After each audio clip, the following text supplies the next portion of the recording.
کی چند منٹ کی ملاقات ہوئی ہے تہاڑ جیل کے اندر یاسین صاحب کی، اور ان کی بہن نے ان کو بتایا ہے جو کچھ ٹاڈا کا جو بھی فیصلہ ان کے خلاف آیا ہے بغیر ان کی سنوائی کے، اور 3 مہینے سے ان کے کوئی لائر نہیں ہے اور ان کو پیش بھی نہیں کیا جا رہا، تو پھر انہوں نے اپنی بہن کو یہی کہا ہے کہ میرا جو آخری پیغام ہے دنیا تک، اپنی عوام تک، اور پوری دنیا کے میڈیا کے لیے بھی اور ہندوستان کے لیے بھی، اور پورا ایک بہت تفصیلی وہ لیٹر ہے جس میں انہوں نے اپنی پوری بچپن سے لے کر اب تک کی جتنی بھی ان کی تحریک ہے، جس طریقے سے انہوں نے کیا قربانیاں دی ہیں اپنی قوم کے لیے، اپنا ایک ایک لمحہ اپنی زندگی کا جیسے انہوں نے وقف کیا ہے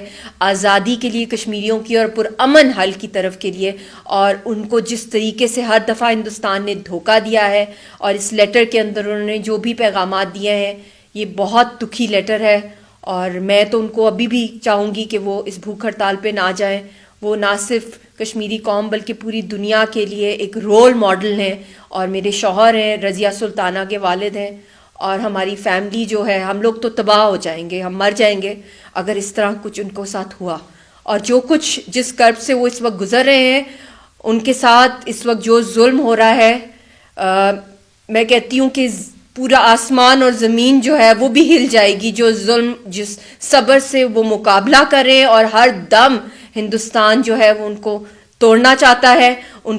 کی ول کو توڑنا چاہتا ہے، چاہے وہ جتنے بھی اس وقت بیمار ہیں، جتنا بھی ان کے اوپر ٹارچر کیا جا رہا ہے، ان کو دوائی نہیں دی جا رہی، اور انہوں نے اپنی آخری وصیت بھی جو ہے وہ دنیا کے سامنے رکھ دی ہے۔ یہ دنیا کے لیے ایک بہت المیہ ہے، بہت بڑا ایک کویسچن مارک ہے کہ اتنا عظیم لیڈر، اتنا بہادر، اتنا نڈر آدمی اس دور میں دنیا، اور جس کے پاس کچھ بھی نہیں ہے اپنے آپ کو ڈیفینڈ کرنے کے لیے سوائے ایمان کی طاقت، اس نے کہا ہے کہ میں سرنڈر نہیں کروں گا، میں موت میں بھی نہیں سرنڈر کروں گا، میں زندگی میں بھی نہیں کروں گا، میں قید میں بھی نہیں کروں گا۔ جو ان کی اس وقت حالت ہے اور جو انہوں نے اپنی وصیت کی ہے کہ میرے مرنے کے بعد جو بھی میرے فنکشنل آرگنز ہیں وہ میں ڈونیٹ کروں گا، یہاں تک کہ انہوں نے ابھی سے فیصلہ سنا دیا ہے کہ میری جو لاش بھی ہے وہ بھی انسانیت کے نام ہے۔ تو یہ بہت بڑا بات ہے ایک انسان کا کہنا، اور اس دور میں ایسی بڑے لیڈرشپ پیدا ہونا، اس صدیوں میں ایسے پیدا ہوتے ہیں، وہ اس دور کے ولی ہیں۔ جس طرح انہوں نے اپنا بچپن، اپنی جوانی، اپنا ایک ایک لمحہ،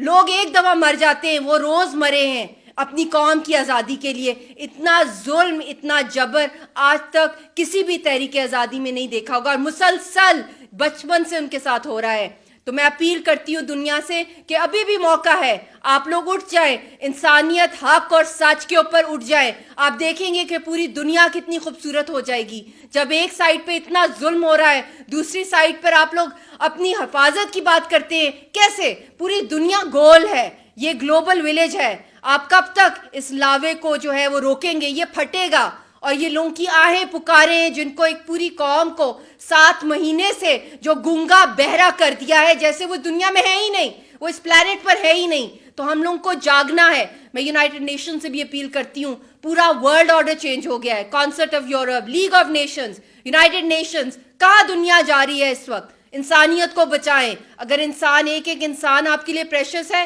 تو کشمیری عوام جو اس وقت متاثر ہے، جو سب سے دکھی ہیں، جہاں پہ ہر انسان نے صدیوں سے کفن باندھے ہوئے ہیں، آپ اس قوم کا کیوں نہیں ساتھ دے رہے ہیں؟ کیوں نہیں ہندوستان کو ایکسپوز کریں؟ یہ بھی ایک وائرس ہے بہت بڑی، جو اس وقت جو مودی کی گورنمنٹ، جو ہندوستان کی سرکار کری ہے، یہ لاشوں کا کاروبار، یہ جو آئے ہیں یہ عرش بھی ہلا دیتی ہیں۔